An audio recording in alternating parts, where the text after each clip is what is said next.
are experiencing, what you all are absorbing every day, I know is exhausting. The challenges that the students are bringing to your all's classrooms, and I've been in the youth development space for most of my professional career, is also unlike anything I have ever seen in my professional career. Our jobs as policymakers is to make sure that, number one, you all have the resources and the support and the respect that you need to be able to do your jobs. Because at the end of the day, this is a calling. You could all be doing so many other things, and thank God you have chosen this profession. So on behalf of my kids and all of our children, youth, and families here in Montgomery County, both in this and next generations, what you have chosen to do is the most noble of possible professions. And you may not be paid, although we are going to work on salary and compensation, for sure, and we're working on it right now. We also want to make sure that we extend, both in our policy and in our rhetoric, the justice that you all deserve. So I'll just close with a few thoughts, because I know we want to get to our distinguished candidates here this evening. We're in the midst of lots of conversations going on right now, and I just want you to know that the council will have your back. We will make sure that as we go through this process, we acknowledge that we are all on the same team. We all have the same goals. We all have the same objectives. We all want the same thing. We want our kids and our families to be successful, and we want all of you to have the support that you need to be successful. And that doesn't just happen. The synergy between the Board of Education and the County Council is also very important. The conversations that we have throughout the course of the year, not just during the budget process, are very valuable. And we now have, hopefully, and I'm pretty confident, we will have a Democratic governor in a couple of weeks. I can't begin to tell you how important that is to making sure that we enact the policies that our General Assembly has been fighting for 8 years under this administration and has been unable to act. We now will have a friend in Annapolis who will be working with local counties and different jurisdictions across the state to really be able to get things done. And there's an acknowledgement that as Montgomery County goes, the rest of the state goes. And so that is why now more than ever, we have to elect candidates that really understand and respect and have relationships and can be able to hit the ground running. So I can't stay very much longer this evening, but I just want to close with this one final thought. As the chair of the Health and Human Services Committee, unfortunately, often some of the most challenging social service cases in our county are shared with me and our committee. And some of those stories, one I shared recently with Jennifer, they're absolutely heartbreaking. They're unconscionable. And we all have to work collaboratively together to address the needs of our students. I know we can do it. I am wildly optimistic, despite the challenges and the disorientation and the frustration all of us have felt these last few years. I think we can get through this together, and we will. Thank you all so much for being out here this evening. Thank you so much. All right, well, now we're going to meet our three Apple ballot candidates. I'm going to let them introduce themselves, so we'll go from over here to here. So I'll start with Val. Good evening, everybody. I'm Valerie Coll. I am running as a D5 candidate. I'm running against Brenda Wolf, who's our current Board of Education president. So one of the things that says to me is a challenge is we're seeking change. And we're seeking change from the top all the way through the system. And as a 32-year educator in MCPS, all of my time in elementary school, one of the things I know is that change happens, and it has to be guided, and it has to be encouraged, and it doesn't have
in early childhood education, elementary education. Taught 7 years in the classroom. I was an instructional data analyst, and I ended up at Laguna High School as a college and career counselor. So I have seen from elementary school to high school the spectrum of our public school education. Within NCPS, I have worked 3 different school clusters, and it has brought me to very different schools and gave me an understanding of the different needs of different communities. I currently serve on the board of the Art of Montgomery County, a nonprofit that serves people of Asian Pacific American Student Achievement Action Group, counterpart from the Latino group and African American group, that have brought a group of parents that did not traditionally partner with school system to be part in our decision-making process. And also established a program called Village Initiative to help our special education newcomer family to navigate this very complex system of special education. So I'm running because I want to make a difference. We have a lot of work to do. I see from the pandemic and before the pandemic, the mental health needs of both our students and staff. We have the staffing shortages and the improving of conditions to maximize that your output as a teacher, your professionalism as a teacher. We have services that our family needs, and this page really tells me the great need in our capital improvement. Our buildings need a lot of work. So I'm here to listen. I pledge to be present in the community, and my campaign has demonstrated that I'm a very hands-on and community-driven candidate, and I plan to serve exactly the same way on the Board of Education. Thank you for being here. Thank you.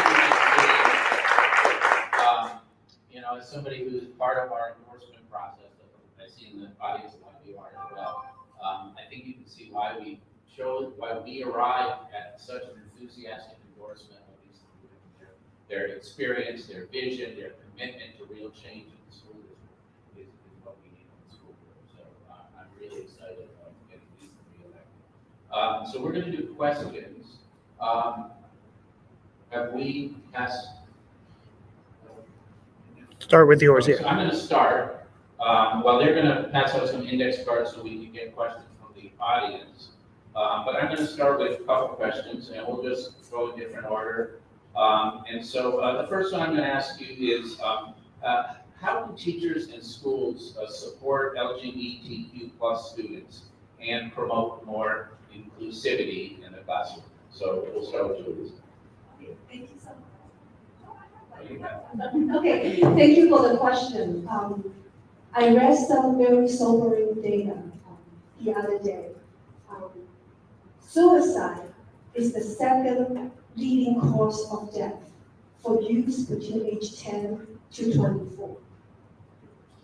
For LGBTQ youth, their suicidal attempt rate is 4 times compared to their peers. LGBTQ youth are not prone or immune to suicide, but it's because of their experience, how they're treated in society, that increase their risk for suicide.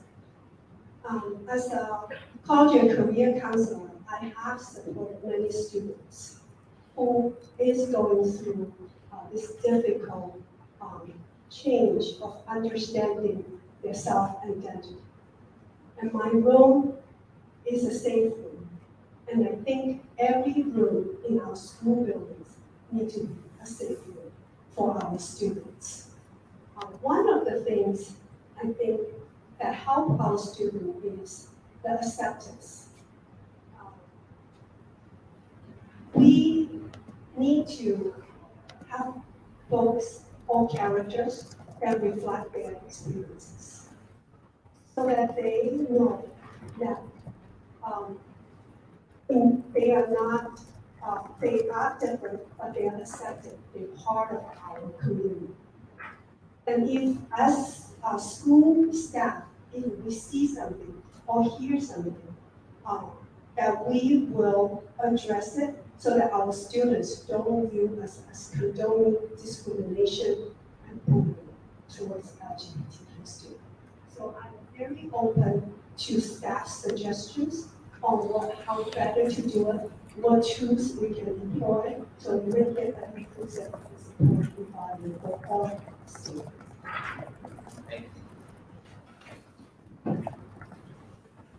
Thank you for that question. This question is very close to my heart because I ran an after-school program back in the 90s for young people who were high-risk youth. And one of the young person in my group came out to a teacher at a high school. And she thought she was being helpful and she contacted the mom. And the mom told the dad, and then I got a call the next day from the hospital that my kid was so badly beaten. I called them my kid because they were my kids. You know, you call your students your kids. So, so to me, this is again going back to not every home is a safe home. So I actually embrace the policy, the LGBTQ+ policy that CPS has and is implementing. How can you make that place even better and safer is by you being accepting. School should be a welcoming place for every child, no matter socioeconomic, gender identity, race, religion, right? And it should be a welcoming place for every child and for parents who might have a different sexual gender orientation as well. So for me, this is a village question. This is about us working together to ensure that that happens. And whatever you need to make that possible, whatever it is, materials or education or training, to ensure that that comes also from the top down to every member of our school community, not just teachers, but also our support staff, our bus drivers. See, I see MCPS as a village. There were people in my life, Mr. Brown, who was the head of the janitorial group at my middle school, and he was so kind to me and so accepting. And that makes a difference when you are forming and developing, especially when you don't think you belong. Because you have to remember, I went to school in MCPS in the 80s, and I was one of 6 Latinos who graduated from Gates for high school. Okay, I'll tell you later. 1987. And one of those other, who graduated was my cousin. So we were like a big percentage.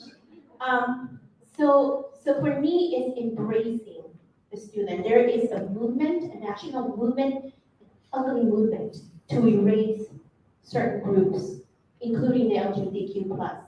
Like Julie said, 80% of transgender young people have contemplated suicide. And that's even a little higher with minority LGBTQ+ students. So I implore you to be kind to each other, but to also, if there needs to be training, and you as a responsible adult see that that's missing in your school, we can work on that. But it should be a collective approach. Thank you. I think one of the things that people are entitled to be is themselves. And that's always developing, that's evolving. What you aren't allowed to do is to hold on to ignorance or bigotry and have that sway exactly how students and children are treated. Because when we talk about LGBTQ+ students, we're also talking about their families. We're talking about our staff. We're talking about other community members that want to be a part of our work. There are 2 organizations that I think, once we're on board, we can certainly guide the superintendent and guide our health officer and programming to reach out to. One of those organizations is LISTEN, the Gay, Lesbian, Straight Education Network that was founded in 1990. And they do a biannual survey of students, LGBTQ plus students to find out, what's on their minds and what's happening. 83% responded to the fact that they experience bullying on an almost daily basis, making school feel like the most unwelcoming place. So I think if we're looking at organizations like that to find out what can we do, they have toolkits and trainings that they offer. We have to fight ignorance and bigotry through education. We have to be very purposeful about making sure that MCPS doesn't just have a policy, but MCPS has practices. And they're viable practices that can be implemented at every school and appropriately, whether it's elementary, middle, or high school. One of the other things we can do is we can partner with organizations like PFLAG and bring them to community meetings. We can bring them through association meetings. We can bring them to speak to our parents. Again, we take away the ignorance. We take away the fear by enlightening, by educating. And we may not change every mind and heart, but what we're supposed to do is educate. That's our goal, that's our mission. And if we can purposefully and methodically set up programming that doesn't just say, well, but we have this policy, but we're actively showing this is what we do to engage and engage positively. Because no one should be allowed to have one set of beliefs prevent somebody else from being who they authentically are. And I think that the one last thing that I would say in terms of being purposeful about how we're planning is making sure that every high school has an active and supported gay-straight alliance organization within the school. And make sure that staff at that school are supportive of that and that we're bringing in people to help make sure all teachers understand what that very particular safe space is supposed to look like and sound like. And it's not just putting some signs on the wall, but that people have to be trained in order to be the best, most supportive individuals to make sure that children, as they're developing, as they're asking questions, as they're figuring out who they are and where they belong, understand that it's a process. And their learning is happening, and we need to be able to always make sure that that learning is happening. I had somebody send me an email that wanted to know if I was for gay students or not. And I thought to myself, well, what do you mean? Why wouldn't I be supportive of students? And the person responded in an email and said, well, but what if somebody has a religious objection to that kind of student? I said, you have every right to your religious beliefs. What you don't have is a right to belittle, demean, or take away from the experience of what that student needs while they're in our care.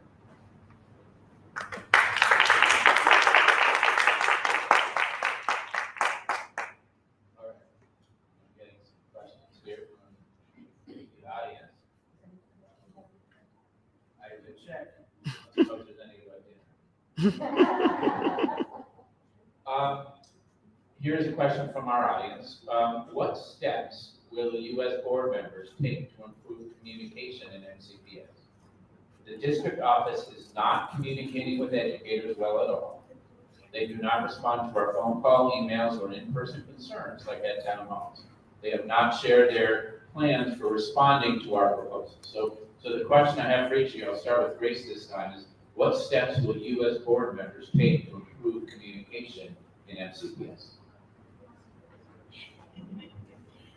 So this has been my biggest complaint about the lack of communication. It's not just with educators, it's also with parents and the transparency, right? And I saw this, all this really came to the surface during COVID, where, so you have to know something about me. I went to school with a lot of educators at MCPS. Some of them have been teaching for 30 plus years. Some of them are principals. Some of them are vice principals, especially in the Upper County. So during COVID, it became very clear to me that communication is really, it's an alternative. When they feel like it, and it's so reactive. It's not preventive at all. So I had some of my friends doing, that they had to like call families to see if they were positive. Like they, literally, some of the things we had asked educators to do during COVID, now, I understand, it was a pandemic. But literally, they were schools who knew what, the expectations were, and then there were schools who were totally in the dark. My parents had no idea who to call, so they would call the teachers, because that's your first line of defense, right? This is who you call. And then the teachers were like, we have the information and we don't know who to give it to because we were not told what to do with that information. And then those in the community, we were fighting COVID, and through Salud and Bienestar, we're trying to, to vaccinate and immunize, especially Black and brown communities. We're like, so where are the needs? We need to know what the schools are hearing. Where are you collecting the data? There was absolutely, oh, yeah, we didn't think about that. So for me, really, it's also accountability. So we have to hold the system accountable. If we want to be transparent, we need to also say where things went wrong, and we need to acknowledge them. And then, what do we need to do? We need to fix them. Because, you know what? If you keep doing the same thing, nothing gets done. It's like, you're asking, for solutions without really creating the spaces or the mechanisms to do it. So during COVID, we were asking the MCPS to create like a number line for teachers. So they could actually ask, what is it that we're doing with this? Are we sending testing kits? Are we collecting? What are we telling the parents? Do we have stuff that is, in Spanish or in other languages? For schools like your school is about 90% Latino. So, we're like looking for information to give to parents, because it's not that parents don't care, but they need to have that information in order to be proactive for their kids. And if we're not providing that, we're not being part of the solution. So for me, it's very clear in a lot of things that we need to do. As someone that was front line during COVID, a lot of these things came to the surface. We have a great budget for communications. I don't think, that's the problem, okay? The problem is how and who and when we do things. Again, we are very, very reactive, but we're not very proactive. So we need to start thinking about these things, right, ahead of time. Flu season is on us. I want to know what the plan is from our health officer. We have right now, through the program that I serve, we have 3 kids at Children's Hospital. Who have been there for the last couple of weeks, because they got, not only did they get COVID, but they got the flu together, and it's almost lethal, right? So we need to start saying, what are we doing? What kind of information are we giving? Are we giving them places to go to get a flu shot? How are we doing this in the different languages? Who is doing it? How is that information being, taken to the parents? And the other thing is, for parents, it's all right now, it's online. So if you don't have broadband, if you don't have a computer, if you don't have any of those things, you're in the dark. So for me, there's a lot of things that we need to connect. Sorry, I'm very passionate about this. We took a tour of this building, New Hampshire Estates, right before we came out together. And one of the things, even just this small example of the flaws in MCPS communication, is the fact that the loudspeaker system, the inter-building communication, doesn't work. And so if there's a lockdown, if there's an emergency, trying to get the message to everybody in a time of safety and crisis, it's impossible. People are going to have to put themselves at risk to try to get messages out, and a message could go out very easily to all staff. We know that that was also the case at BCC. When there was the threat of the shooter, that not everybody was able to get communication. We know what happened at Magruder, and the timeline after the incident at Magruder of communication with parents and communication with staff, and how things were going to get out. When we talk about our multi-million-dollar communication budget, we're talking a lot of that money being spent on MCPS productions. And we've all seen the training videos, and we've all seen, slip presentations on the website, and they're lovely, and they're good investments, right? They help share information. They're there to serve a purpose. But the real-time, everyday communication, particularly when there's a problem, but also, as Grace alluded to, when there's not a problem, when somebody just has a question. If I am computer savvy, and I'm clicking on MCPS, and almost all of the information, once I get off the main page, is in English, and I don't have that as my main language, I am now lost, I'm adrift. That's not right. That's not fair for our parents. It's also not fair for our students. One of the things very practically we can do is we can make sure that we take the board out of the boardroom and we take board meetings to the community.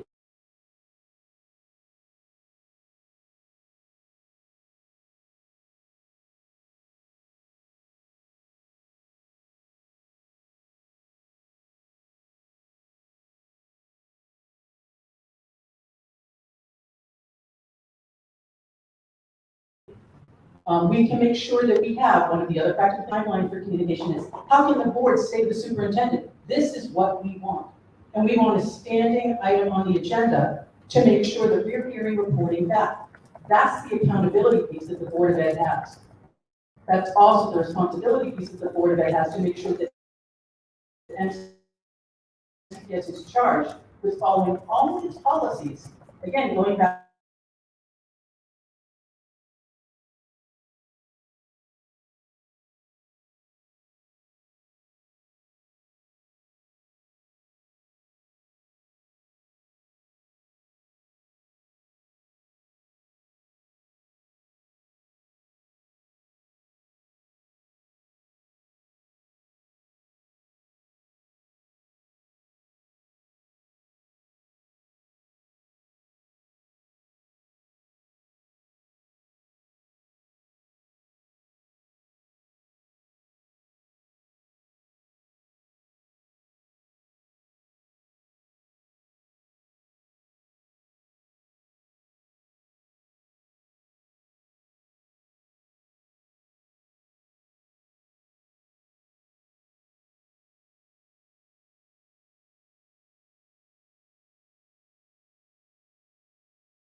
Talking about during the COVID experience, I was a staff member.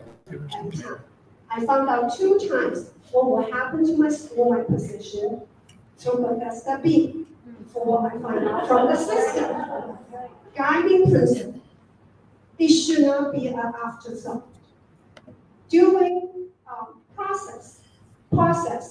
during a crisis communication, high anxiety, we need to have a process of communicating staff and updating staff and family every so often. Let people know what they can expect. Give a timer that will decrease anxiety. Talking about the process, every level, we should have ways for people to make suggestions, share concerns, and give feedback from school local level to cluster level, to system level. That needs to be set up so that there is a clear channel for this to happen, for this communication to happen. Format, we do a lot of formal communication through a memo, okay, or through testifying at the Board of Education. But communication also needs to happen informal. That coming to a community, hold a town hall, allow you to ask a question directly to the system. That should happen. We are equal. We are equal in our service to our students and families.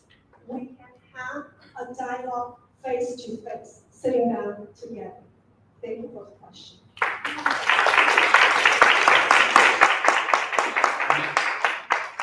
Our next question is about mental health, and it's a specific question here, which is, what are your plans to increase the number of counselors and mental health supports in all schools, but especially in elementary schools where we are today, where the ratios are far from the American School Counseling Association's recommended ratio of 1 to 250. And this person who's written the question here would really like you to be specific about how you are going to find the funds to make this happen.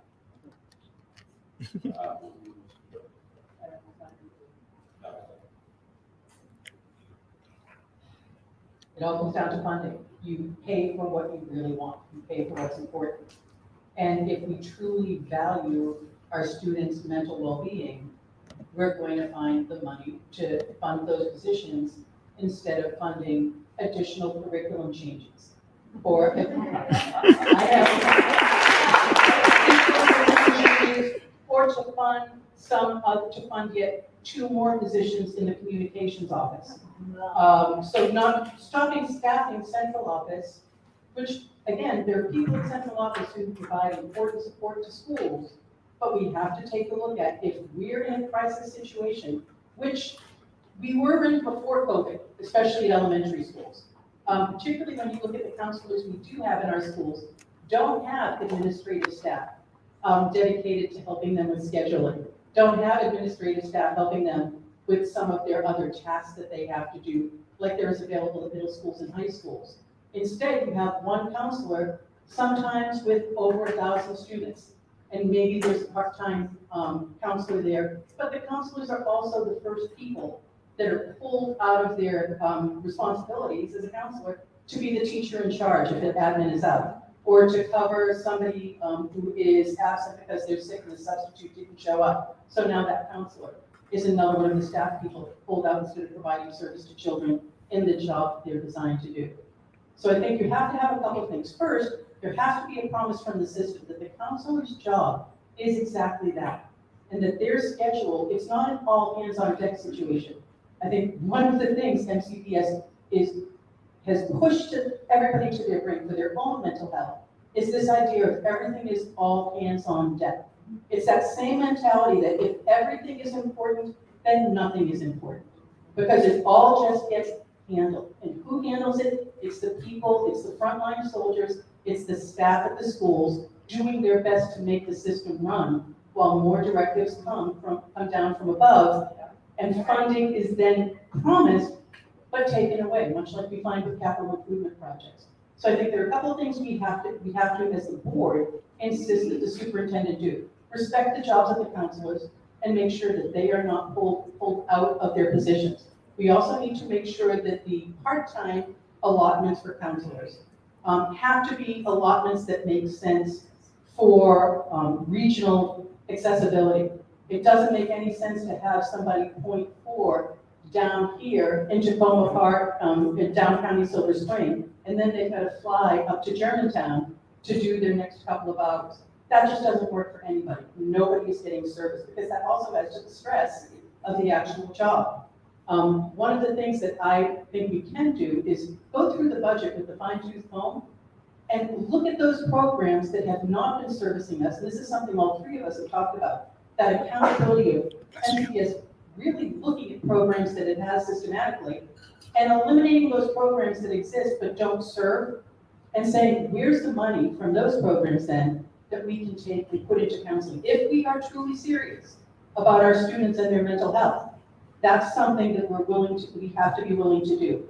One of the other things we have to be willing to do, we have to be willing to take a look at the assessment picture at all levels of a school, whether it's elementary, middle, or high school, and really take a look at our assessment calendars to make sure there is time, not just for children to learn, but time for children to develop their ability to successfully learn.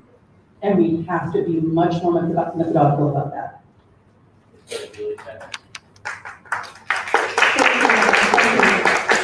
I agree with many of her points. I'm looking at several areas. First of all, they certainly have been the criticism that we are a top-heavy system at times.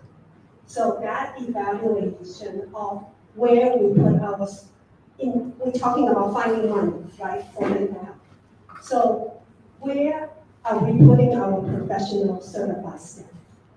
Are they role to realign our programs so that we can have money to find the mental health professionals in our schools? That's number 1.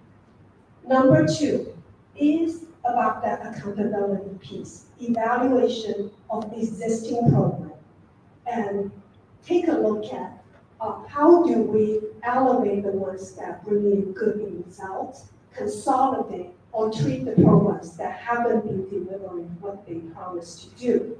And that's another way of funding. Now, the third way is, when we talk about the budget, one of the things we need to do better is to be better advocates in the community for our school system. That includes talking to our students, our families, that also include to talk to community members that do not have students in our school system. We need to build goodwill in our community. Share our triumph and our struggle.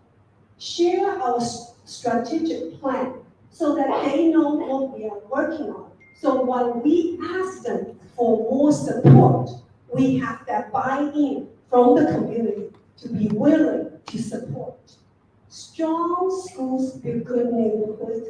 Good neighborhoods build strong schools. We need to fundamentally understand the interconnectivity of the community and our school system. Then lastly, talking about budget. Now, and we have a pie, that's the whole county budget. Part of it go to MCPS, about half. Part of it go to other departments. At times, when we go through the budget system, it almost feels like different departments are fighting for the same piece of pie, create a little bit of adversarial relationship. And my suggestion is our conversation needs to be ongoing year-round, understanding each other's priorities, challenges. Department of Human Health Services might be able to pick up some of the mental health service tab. And we can say, that way, we can say not your budget or my budget. We can say the budget for the mental health. So we are on the same team together for our community. So definitely, I have testified in front of the county council. We need to gradually decrease the student to counselor and student to psychology ratio and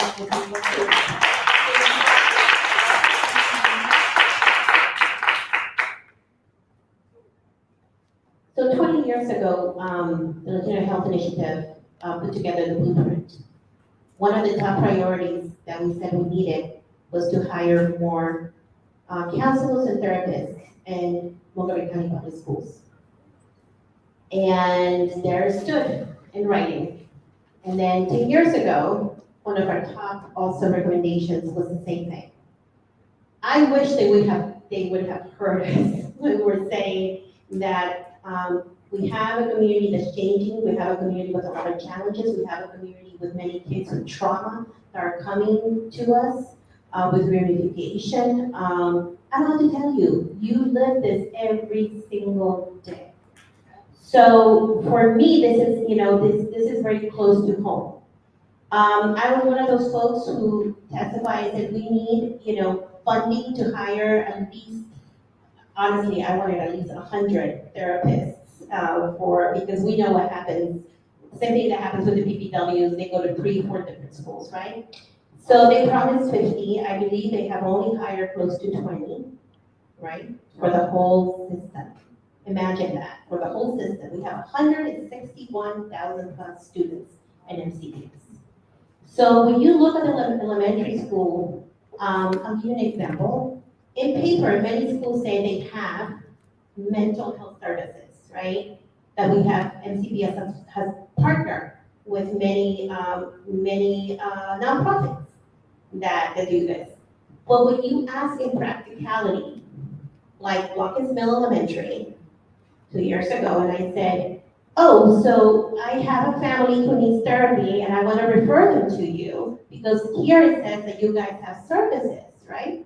And they said, oh yeah, in paper, Shepherd Pratt is our partner, but they can't come because they want a place so they can see, their students, and we just don't have that, so we haven't had that service, right?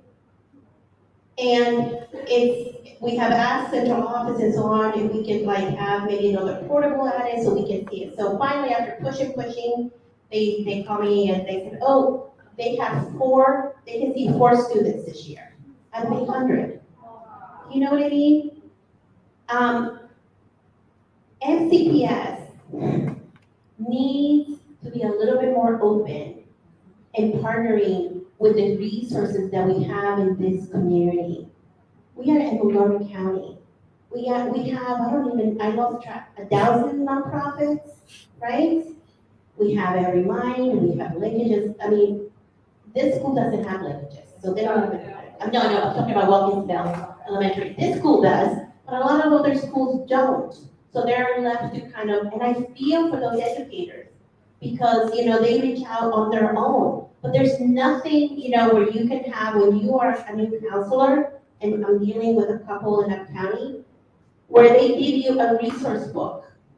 If you need, for trauma, if you need for sexual abuse, if you need, for unification, if you need, folks who are in mental health who speak Spanish, here's your resource book. I'm hoping that to bring those resources and to have them create a guidebook for these new counselors because they're on their own. They're not getting any training. They're being thrown right into the job and saying, okay, go deal with these cases. And some of those cases are pretty heavy lifting and serious. We had a young woman who was living in her car with her newborn baby this past winter. We have a young woman who's a senior who's taking care of her 9-year-old brother because her mom has terminal cancer at Hopkins. And she, some of these are heavy duty cases that we see. So for me, it's making sure that we're supporting the counselors that are coming in and not burning them out, because this is why we have a huge turnover. And if they do leave the profession, I want an exit interview, not just for the counselors, but I want an exit interview for every teacher that leaves the profession, because to me, teaching is a vocation, is a calling. And people don't just leave their calling or their vocation. So I want to know why, so we can fix it.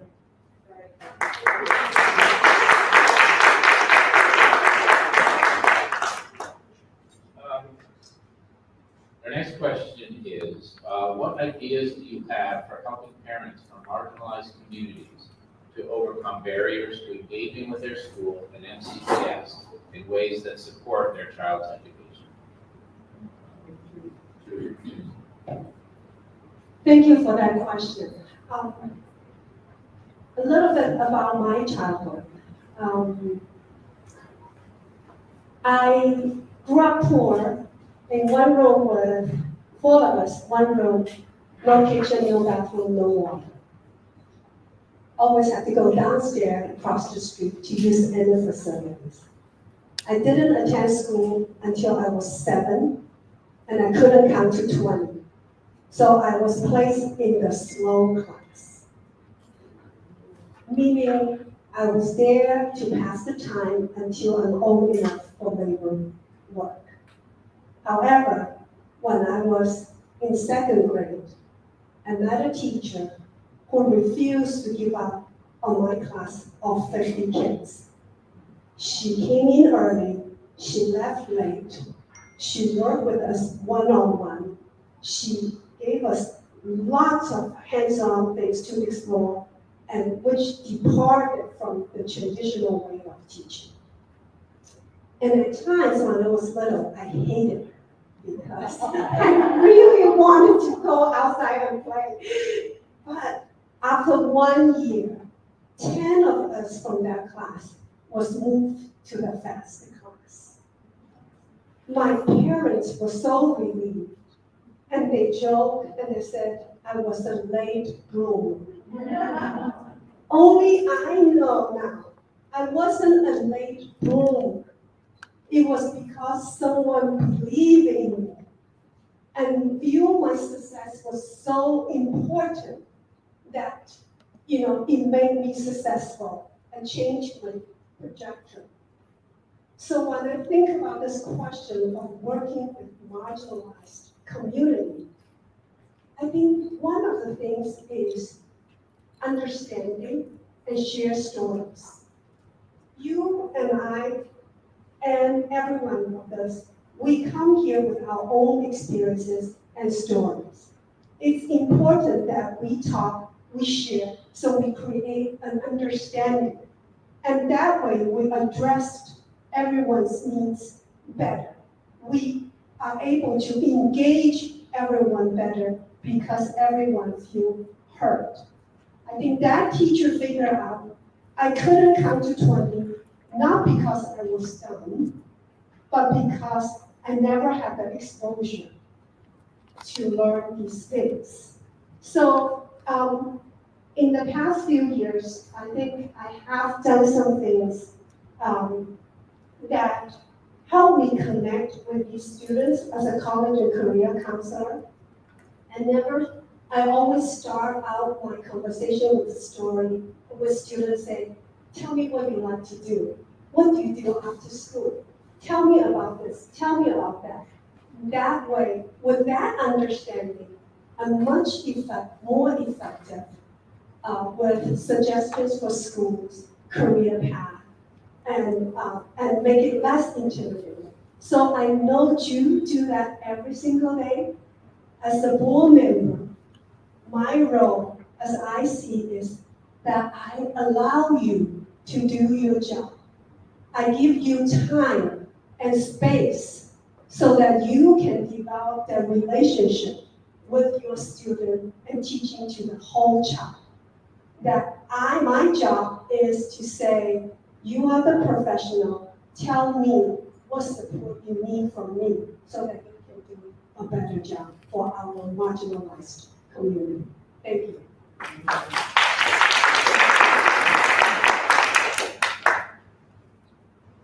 So like Julie, I am a first generation immigrant, and I am blessed because I had a mom who had her head on her shoulders in a sense. She was my advocate.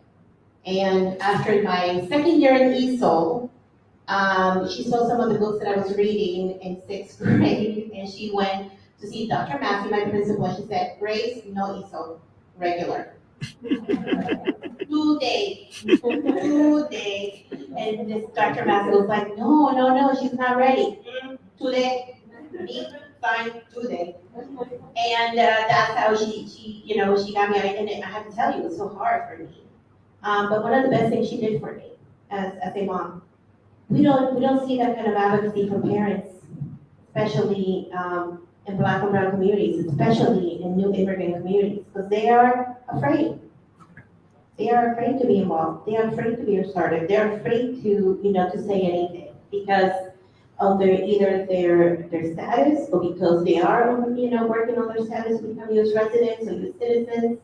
And we have put so much fear into this community in the past few years that and they are dealing with a lot. They're dealing with low-income jobs. They are dealing with high rents. They are dealing with 2-3 jobs. They are dealing with the death of their husband or wife during COVID. It's a lot. It's a lot. So for me, it's not just feeling sorry for these families, but empowering them. We need to empower the family unit. Just because they don't speak English doesn't mean they don't care. It's the way you approach them. It's the way you involve them. Just because a child is ESOL doesn't mean he's not gifted and talented. It just means he doesn't know the language, right? Just because a child is ESOL doesn't mean he's automatically special ed. We need to have the same expectations that we have for every child. Same expectations for that kid who came from El Salvador. Same expectations for that kid who just came from Venezuela, or from Ukraine, or from Afghanistan. Folks, we are such a great United Nations in this county. People come to this county because our diversity is our strength, not our weakness. 156 countries are represented. 15 languages are spoken. But Latinos, for example, are 34% of the population in MCPS. And when you look at the graduation rate, when you look at the math, when you look at the English, we're not doing great. Okay? And we just need to own it. And we need to help the families. Broadband access is a huge handicap for these families. So listen, we're giving away 40,000 computers in this county. Do you know what you have to do to sign up for one of those computers? You have to have a computer to sign up for the computer. Kid you not. Kid you not. Okay?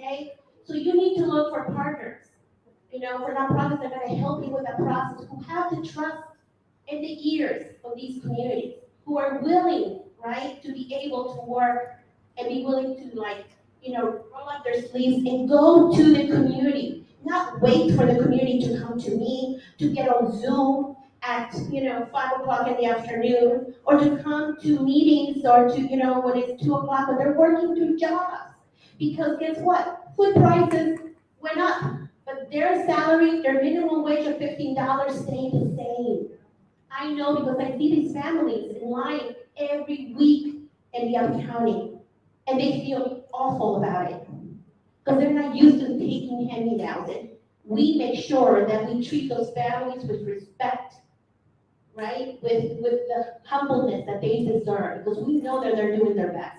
But the question is, are we doing our best as a system? Are we going to them? Are we having PTAs in Spanish? Are we empowering them?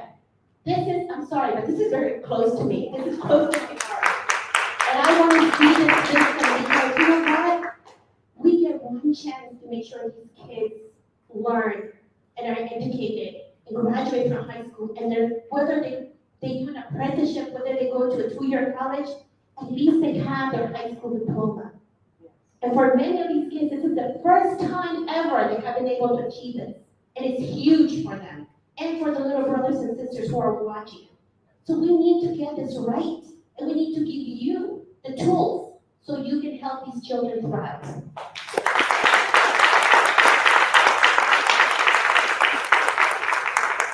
I think the passion that you hear from all of us when it comes to situations like this is because we all want what's best.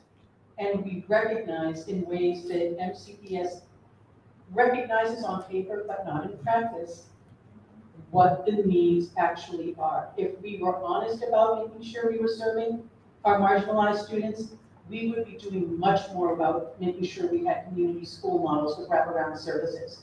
Because without that kind of reach, you're leaving people in the dark.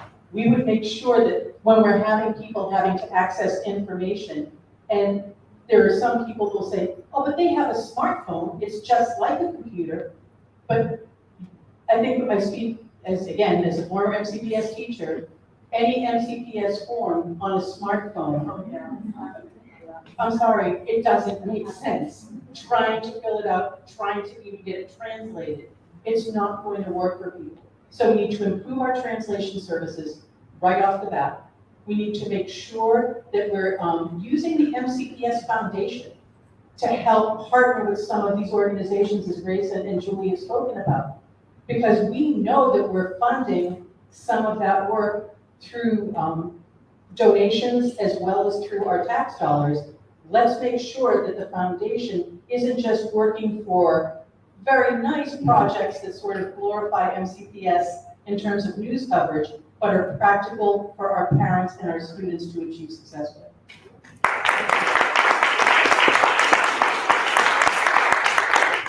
So our next question is about planning time. Our educators are starving for more adequate and effective time to prepare for the needs of their students, particularly our elementary school teachers. And so the question is, as a board member, what will you do to increase and make the amount of time that we have more effective for our planning and for our students? Well, I'll take this one. All right. As a former elementary educator, having that art teacher, that music teacher, and the PE teacher be the only time that you're available to have in order to do what you need to do. And now having mandates increasing over the past 10 to 15 years of having that planning time managed by administration, micromanaged with forms, making sure you're having other people come in to talk to your team instead of having that time to do what you need to do, because what the system counts on is you taking that bag home, working on it at night to the extent that you're not spending time with your own children, your own family, or just on your own self-care, to be able to get up the next day and do what you need to do. So there are a couple of things here that we need to do. One of the things we need to do is we need to make sure that if teachers have planning time, that it is up to the team to decide how that planning time is going to be used. And it is also, and it's in our contract, that it is up to the team to invite people to come in, and that's something that is not respected at many schools. So it's also contract awareness. And I think that's something that every staff, whether it's elementary, middle, or high school, has to advocate for, and kind of has to take that attitude you have with, sometimes with recalcitrant administration, like you would with some of your students say, but this is what it says. So this is what we're going to do. And not fear repercussions, which is the other piece. You have to make sure that what you're doing is organized and is standing up for yourselves. Because when you do that, you can't be bullied into not doing the right thing. And we can't, this is one of the reasons, going back to what Grace talked about, why people leave, this idea of not having the professional respect and courtesy to have the damn time to do your own damn job. And I apologize if that offended anybody. It doesn't offend me, because that's what teachers need to have. We need to be able to recognize that we hire the best people, and the board has to be proud of that and give the tools to teachers in order to be able to do the job that they were hired to do. We hear a lot of talk from the current board about how the blueprint is going to make everything better. The blueprint isn't going to change anything if the attitudes regarding how time is managed in the county don't change. So if we change something, it's not going to happen. So one of the other things that we need to do with planning time is we need to recognize that there are other opportunities for extended learning.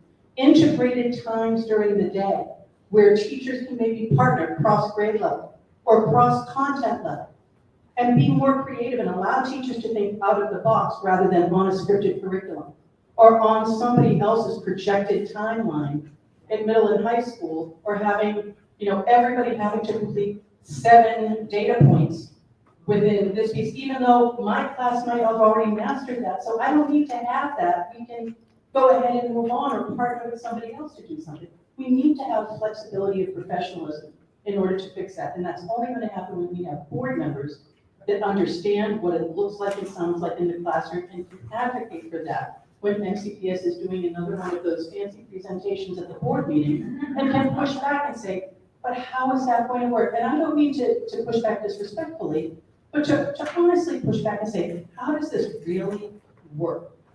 Because right now we don't have a board that is empowered to do that, and doesn't take the authority to be able to do that, to push back, to make sure that the contracts are honored.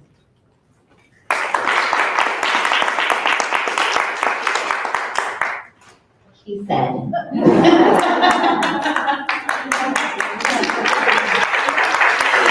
But, however, I also want to talk about class sizes. Okay?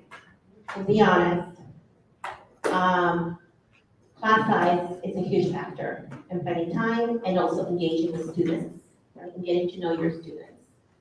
One of the best things when I was going through MCPS, if we had a class of 15, that was a big class. Yeah, that was a big class. Back in the day, but it created a way for me to be able to engage with my teacher at a different level, for my teacher to engage with me, to get to know me, to get to know what I needed. When you have 28, 30 kids, that's impossible, folks.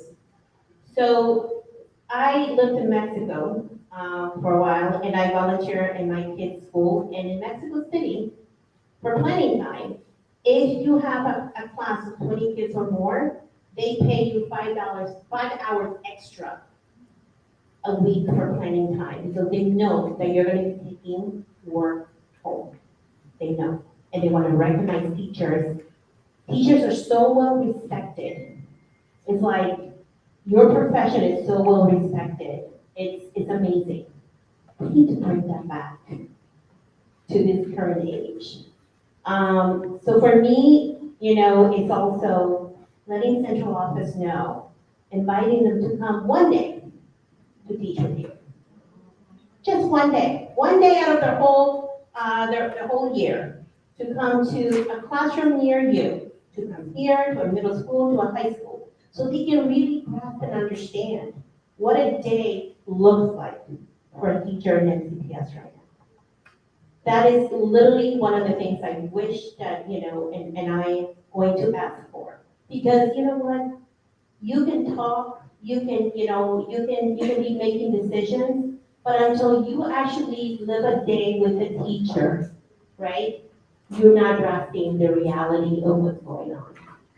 And as a parent who used to do lunch duty and used to, be in the classroom, because I had a very rambunctious middle child. First child, great, type A. Second child, jokester of the whole classroom. So I went to school with him in 5th grade for 3 weeks. I sat in that classroom. And it made a difference with him, but the teacher was like, you cannot leave. You need to stay. But seriously, I got a different perspective of what that teacher was going through in a portable with 27 rambunctious 5th graders. My respect to that educator. So I think we need to do that as well. I really appreciate that we are talking about the perspective from the building. I think once we are too far removed from the classroom, sometimes we forget how things function in our schools. We were talking about in elementary school, someone was sharing there's a text group so people can cover each other to relieve the teacher to use the restroom. That is the reality in our building. And I'm also trying to understand that different level of school, the planning times are structured differently. In high schools, they have 2 planning periods for grading or planning. But in elementary school, you're only using the specialist time for planning. So as a system, we do need to take a look at how to provide you additional time. I'm not an expert in this. This must also have some budgetary and contractual complications, but I'm willing to have a dialogue so we can problem solve together because I value your planning time, and that's how we deliver powerful instructions, the effective instructions. I also do want to talk about the part about building the teacher community. And I feel a few weekends ago, I was at King Farm Fall Activity Day. Our neighborhoods are doing these festivals. And 2 teachers, former MCPS teachers, came to my table and shared that they left the system in the last 2 years. Both of them have 10 years with the system. Both of them say, I thought this is going to be a career for life, but I'm cutting it short. And I asked them, what does it take for us to have you come back into the profession? It's not like they are now doing things of their dream, of their passion. Teaching was their passion, but they didn't want to do it anymore. So giving back to the fact that when we hire you, we do a very thorough vetting process. You go through multiple interviews, and then we look at your resume carefully.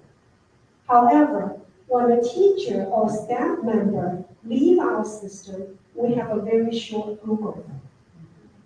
In reality, if I am depending on the system for a reference letter, how honest would I be with that Google form? We need to utilize our type organization to conduct these exit interviews. We need to understand why teachers leave and be transparent with our findings and come up with plans to address these concerns. As a system, we need to have that dialogue. I have a whole lot of questions that time is not going to permit us to get to. So, and I want to give them time at the end to tell you how to reach them and so forth. So I'm going to end with this question. What will you do to ensure building conditions are equitable among schools in MCEA? Even schools within the same cluster, some schools are in better condition than ours and are getting renovated and rebuilt nonetheless. So the question is, what will you ensure, what will you do to ensure building conditions are equitable among schools in MCEA? Stop pretty money. I'm kidding. So I do have a lot of concerns. I just heard from Coastway Elementary School. They are one of the older buildings that have an open floor plan. So when they do this active shooter drills, they really have to think hard, where do I lead the students to stay safe? So these kind of questions are real. And I'm looking at your list right here, and we just had a tour. And I'm thinking several things. First of all, I want to really understand how do we do that schedule of what buildings get to renovate first. It's a mystery to me. So that is the way. Second, in terms of funding, there are a lot of suggestions, county funding, state funding, different formulas, different tests. So that's another way that we need to look at the whole picture. The third thing, I think, very importantly, is the collaboration with the planning. Right? We cannot, I shared the other day, say, my kids went through farmland renovation. The year after we have a huge new building, we put portables in the back because we already ran out of room. And so how do we get ahead and be a part of this conversation before decision is made? That's important to me. So there are many pieces here. I don't have an easy answer at the moment, but I know that by having an open conversation with the planning board, having an understanding of how we conduct visibility schedule and study, that's where we need to start looking at the room, equitable school facilities. You're gonna get me upset again. Okay, so here we go. We have these issues. Look, we talk about equity. Okay, equity. And then you come to a school like your school, right? And then you have bathrooms that do not work. Somebody please explain to me why in 2022 in Montgomery County, one of the richest counties in the United States of America, we don't have proper bathrooms working. Basic human needs, right? So I am sorry, but to me, this is, when you ask about marginalization, this is marginalization. And I am sorry, but until we can actually be blunt about it and call it what it is, all right? When you have schools who have a lot of advocacy, who have PTAs, who have funding, who are very loud, and who vote, okay? Because, to me, it's not a mystery how these decisions get made, because I've been seeing it for decades, how they get made, because I have advocated for those marginalized schools to get, just even their air conditioning to work for like the summer, all right? And so when you come to a school, like, and you know that you are almost 90+% farms, right? And then you have all these issues. Why? Where's the advocacy?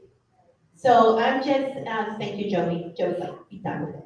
So anyway, I'm just telling you that this is something that's close to my heart, and I'm just gonna call it what it is.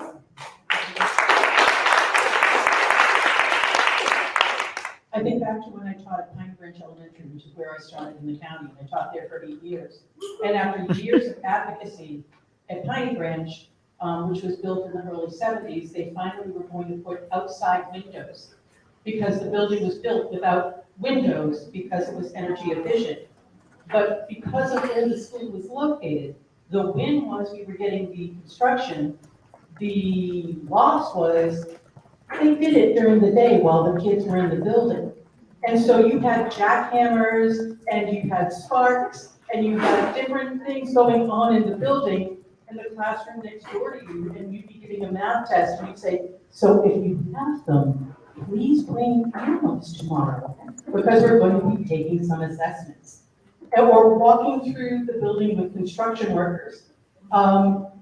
The way the county makes its decisions is based exactly in so many ways on what both Julie and Grace have said. Yes, there's a protocol. And MCPS likes to sit behind that protocol and use that protocol as a giant Captain America shield of protection. But it's a false sense of protection because it's not provided for all of our students.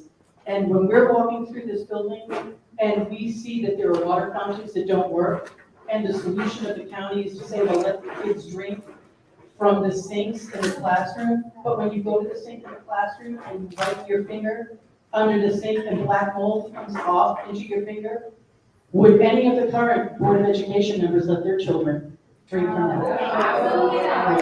So this is the kind of, these are the kind of things we have to not be afraid as board members to face when communities bring those concerns to us.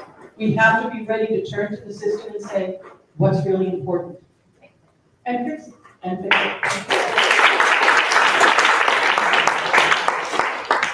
Thank you so much.